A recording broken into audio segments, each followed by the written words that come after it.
மகாராஷ்டிர மாநிலம் பீட் மாவட்டத்தைச் சேர்ந்தவர் ரஞ்சித். பீட் பகுதியில் உள்ள காவல் நிலையத்தில் சப் இன்ஸ்பெக்டராக வேலை செய்து வந்திருக்கிறார். குற்ற வழக்குகளை கண்டுபிடித்து இவர் பிரபலமடைந்ததை விட சர்ச்சைக்குரிய கருத்துக்களை வெளியிட்டு மீடியாக்களில் இவரது பெயர் அதிக அளவில் இடம்பெற்றிருந்தது. தற்போது ஒரு குற்ற வழக்கில் இவர் கைது செய்யப்பட்டிருக்கிறார். யார் இந்த ரஞ்சித்? போலீஸ்காரராக இருந்தவர் கைதானது ஏன் என்பதை தெரிந்து கொள்ள அவரின் கடந்த கால பக்கங்களை புரட்ட வேண்டும். மகாராஷ்டிர மாநிலம் பீட் மாவட்டத்தில் உள்ள மசோஜோ கிராமத்தின் தலைவராக இருந்தவர் சந்தோஷ் தேஷ்முக். பீட் மாவட்டத்தில் செயல்பட்டு வரும் ஒரு காற்றாலை நிறுவனத்திடம் பணம் கேட்டு மிரட்டிய கும்பலை சந்தோஷ் எதிர்த்திருக்கிறார். இதனால் கடந்த ஆண்டு டிசம்பர் மாதம் 9ஆம் தேதி 6 பேரால் காரில் கடத்தப்பட்டு அன்று இரவே கடுமையாக சித்திரவதை செய்யப்பட்டு கொடூரமான முறையில் கொல்லப்பட்டார். இந்த விவகாரம் மகாராஷ்டிரா முழுக்க பெரும் பரபரப்பை ஏற்படுத்தியது. இந்த வழக்கை விசாரித்த மகாராஷ்டிர மாநில CID 8 பேரை கைது செய்தது. மேலும் இந்த வழக்கை விசாரித்து கடந்த பிப்ரவரி மாதம் நீதிமன்றத்தில் குற்றப்பத்திரிகை தாக்கல் செய்யப்பட்டது. இந்த வழக்கில் கைது செய்யப்பட்டுள்ள 8 நபர்களில் மகாராஷ்டிர மாநிலத்தின் உணவு மற்றும் சிவில் சப்ளை அமைச்சர் தனஞ்சய் முண்டேவின் நெருங்கிய உதவியாளர் வால்மீக் கரட்டும் ஒருவர். இவர்தான் இந்த கொலைக்கு மூலகர்த்தாவாக செயல்பட்டதாகவும் சொல்லப்படுகிறது. இந்த விவகாரம் அரசியல் களத்தில் பெரும் அதிர்வை ஏற்படுத்தியதால் தனஞ்சய் முண்டே தனது பதவியை ராஜினாமா செய்தார். வால்மீக் கரட் சிறையில் இருந்தபோது அவருக்கு தேவையான வசதிகளை ரஞ்சித் செய்து கொடுத்ததாக கூறியிருந்தார். அதோடு சந்தோஷின் கொலை வழக்கில் தானும் சிக்கிக்கொள்ள நேரிடும் என்று முன்னாள் அமைச்சர் தனஞ்சய் முண்டே 10 கோடி ரூபாய் பணத்தை கொடுத்து வால்மீக் கரட்டை என்கவுண்டர் செய்ய சொன்னதாகவும் பகீர் கிளப்பினார். அதோடு தேர்தலின் போது EVM மிஷினை வால்மீக் கரட் ஹேக் செய்ய உதவியதாகவும் கூறி அதிர வைத்தார்.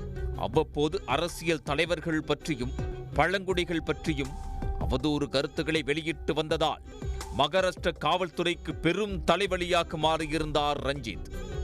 இதனால் கடந்த ஏப்ரல் மாதம் அவரை பணியிடை நீக்கம் செய்திருந்தனர். அதன் தொடர்ச்சியாக அவர் கைது செய்யப்பட்டார். சமீபத்தில் ஜாமீனில் வெளியே வந்த ரஞ்சித் சூரத்தைச் சேர்ந்த பெண் ஒருவரிடம் 2.25 லட்சம் ரூபாய் பணம் பறித்துக் கொண்டு கொலை மிரட்டல் விடுத்திருக்கிறார். 28 வயதான அந்த பெண்ணின் பெயர் சுஜல் பென் பத்ரியா. கடன் ஆலோசகரான இவரை ஒரு சில வாரங்களுக்கு முன்பு ரஞ்சித் தொடர்பு கொண்டு பேசியுள்ளார். மும்பை காவல்துறையைச் சேர்ந்தவர் என அறிமுகப்படுத்திக் கொண்ட ரஞ்சித் வங்கியில் லோன் வாங்குவது தொடர்பாக பேச வேண்டும் என சூரத்தில் உள்ள உணவகம் ஒன்றுக்கு வரவழைத்திருக்கிறார். சுஜல் வங்கியிலிருந்து 2.25 லட்சம் ரூபாய் பணத்தை எடுத்துக்கொண்டு தனது நண்பரோடு உணவகத்துக்கு சென்றிருக்கிறார். அங்கு தனது நண்பர்களோடு வந்த ரஞ்சித் போலி அடையாள அட்டையை காட்டி தன்னை காவல்துறை அதிகாரி என கூறியிருக்கிறார்.